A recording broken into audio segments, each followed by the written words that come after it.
তো হ্যালো, আসসালামু আলাইকুম গাইস। আজকের এই ভিডিওতে আপনাদের আমি দেখাবো কীভাবে শার্কম্যান কারাটে ফাইটিং স্কিল নিতে হয়। তো প্রথমে আমার ভিডিওটাকে লাইক এবং সাবস্ক্রাইব করে দেবেন প্লিজ।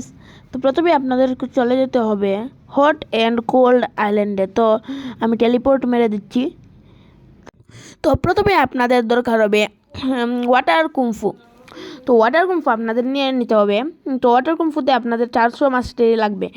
তো 400 মাস্টারি করে আপনাদের ফরগটেন আইল্যান্ডে চলে যেতে হবে। তো আমি ফরগটেন আইল্যান্ডে চলে যাচ্ছি।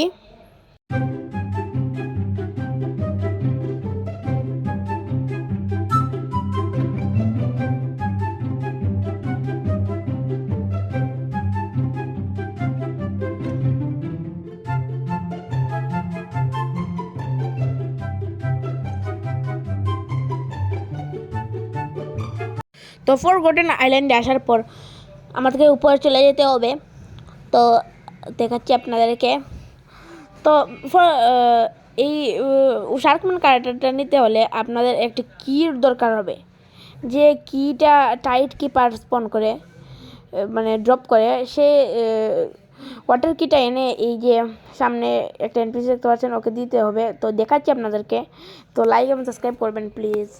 তো প্রথমে আপনাদেরকে টাইট কিপারকে মেরে দিতে হবে এসে আইল্যান্ডে। তো টাইট কিপার স্পন আছে কিনা জানি না, তো দেখি আছে কিনা। তো হ্যাঁ, টাইট কিপার মনে হয় স্পন হয় নাই, কিন্তু আপনাদের এখানে যদি টাইট কিপার স্পন থাকে তাহলে টাইট কিপারকে মারবেন। আর 2-3 বার মারলেই বা 3-4 বার যত সময় লাগে আর কি মারলেই ও ড্রপ করবে কয়েকবার মারলে। তো ড্রপ করার পর আপনাদেরকে একটা কাজ করতে হবে। তো আপনারা ট্রাই করবেন। আর যদি না স্পন হয় তাহলে লবি লিভ মেরে তারপরে এক আইল্যান্ড থেকে এক সার্ভার থেকে অন্য সার্ভারে দেখবেন স্পন আছে কিনা। তো ওয়াটার কি নিয়ে আপনাদের চলে যেতে হবে উপরে, আবার চলে যেতে হবে। তো চলে যাচ্ছি। তো উপরে আসার পর আপনারা সামনে দেখতে পারবেন শার্কম্যান টিচার নামক একটা এনপিসি। ওর সাথে ওকে ওই ওয়াটার কিটা দিয়ে দিবেন। তো টোকে দিয়ে ওকে ওয়াটার কিটা দিয়ে দিবেন। তো ওয়াটার কিট দেওয়ার পর আপনাদেরকে বলবে 5000 ফ্র্যাগমেন্ট ও 2.5 মিলিয়ন মানি দিতে। তো আপনারা দিয়ে দিবেন।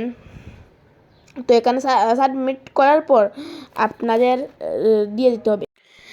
দেওয়ার পর একটু পরে আপনারা দেওয়ার পরে একটু পরে আপনাদেরকে ও দিয়ে দিবে।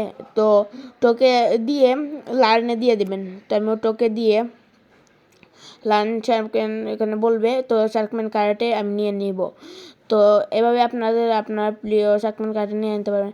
এবং আমার ভিডিওটি যদি ভালো লাগে থাকে এবং কাজে আসে তাহলে লাইক এবং সাবস্ক্রাইব করবেন। আসসালামু আলাইকুম গাইস।